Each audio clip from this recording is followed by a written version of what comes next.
kan hin hojjetiin hin nyaatiin. Jiruun jaallattu.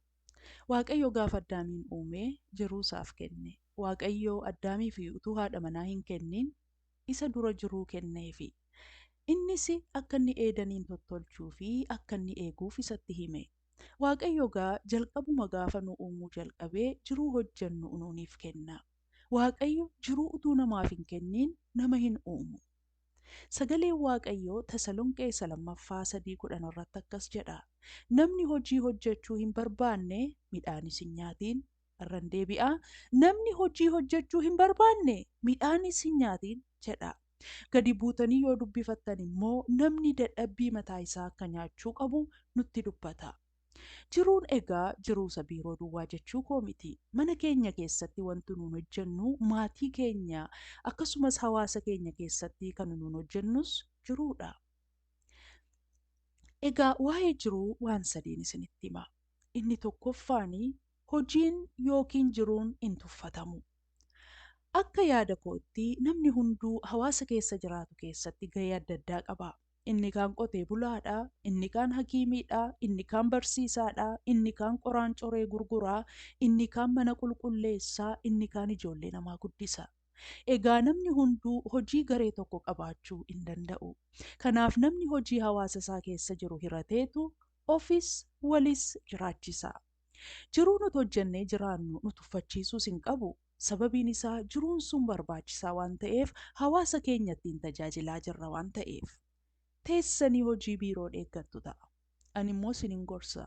Hojii isa guddaa kadhachaa fi eeggachaa isheedhuma xiqqoo argattan hojjedhaa. Waan ishee xiqqoodhaaf amanamtaniif Waaqayyo isa guddaatti isin guddisa. Mana teessanii yeroo dargaggummaa keessaniin gubiinaa. Waan fuula keessan dura jiru hojjedhaa. Isa booda Waaqayyo isin guddisa.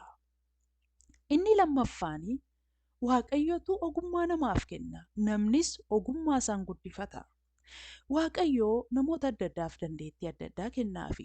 Akkuma kennaa waldaa keessatti kennamu adda adda ta'ee dandeettiin hubannaan ogummaan Waaqayyo namaaf kennus adda addadha. Keessa deebii 31 keessatti Waaqayyo namoota lamaa fi dandeettii mana qulqullummaattiin geexan akka kenneef dubbata. Kanaaf hundi keenya dandeettii adda addaa qabna. Umurii Waaqayyo siif kenne, humna dargaggummaa kan inni siif kenne akkamitti fayyadamaa jirtaa? Nyaachuudhaaf guyyaa guyyaatti hojjettaa moo mana keessaas alaas namatu hojjetee si nyaachisa? Obbolaa, of ilaalaa, ittiin of madaalaa. Akkuma Waaqayyo ogummaa namaaf kennu, nutis ogummaa keenya guddifachuu fi carraaqii gochuu qabna.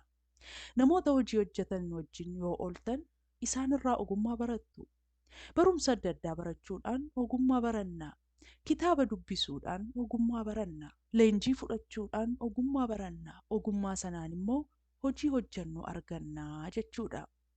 Inni sadaffaa fi baay'ee barbaachisaan waan hojjennu hundumaa garaa keenya irraa hojjechuu qabna. Qolaasiyaas 3:22 akkas jedha.